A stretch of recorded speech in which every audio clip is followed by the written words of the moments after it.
Road March Chittagong কিভাবে সফল করা যায়, আমরা এখান থেকে কিভাবে করতে পারি, সেই জন্য বিভিন্ন প্রস্তাব এসছে। সেই প্রস্তাবগুলো কাটছাট করে যেটা যা করতে হবে আমার মনে হয় ভাবে, অথবা আমি কিনবো এভাবে চিন্তা না করে আপনারাই বসে পাঁচজন সাতজন যে কজন মিলে বসে আপনারা যারা কর্মধারা আছেন তারাই দেখেছেন, আগে দেখেছি আমরা কিভাবে রোড মার্চ হয়েছে, আমরা বিভিন্ন বক্তব্য পেয়েছি আগের রোড মার্চগুলো নিয়ে। এখন সামনের রোড মার্চ কিভাবে সফল করতে হবে, এই প্রবাস থেকে কিভাবে সাহায্য করা যায় সেগুলো নিয়ে ভেবে একটা সিদ্ধান্ত নেবেন। যদি সেটা আর্থিকভাবে সাহায্য হয় সেটা কীভাবে করবেন, সেটা যদি বা মিডিয়ার মাধ্যমে করতে হয় সেটা কীভাবে করা যাবে। তার জন্য আপনারা এই সভা পরবর্তী কয়েকজন বসে যারা এগুলো নিয়ে ভাববেন বসবেন, বসে একটা সিদ্ধান্ত দেবেন কিভাবে আমরা এটা সফল করতে পারবো।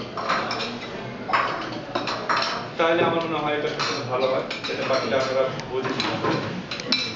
আর রাজনৈতিক বক্তব্য আসলে সবটাই বেশ কম চলে এসছে।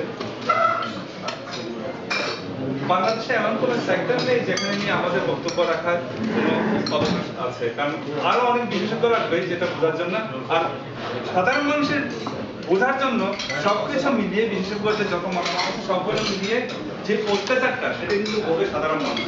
আমরা সাধারণ পর্যায়ের মানুষদের মাঠে খুন হয়ে আর কিছু বোঝাতে চাই।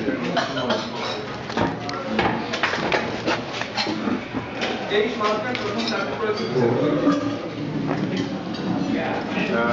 বাদ করে না, এই সরকার সবকিছু শুরু হয়েছে মানে হাইকোর্ট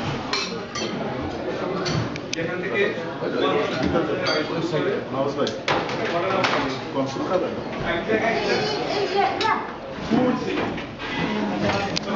কয়টা পিঁপড়া ওই পিঁপড়া কিন্তু কয়টা পিঠিকে ওই পিঠি এখানে কয়টা ভিসা পেয়েছে, ভিসা থেকে কয়টা কুমির এসছে, কুমির থেকে কয়টা শিয়াল এসছে, শিয়াল থেকে কয়টা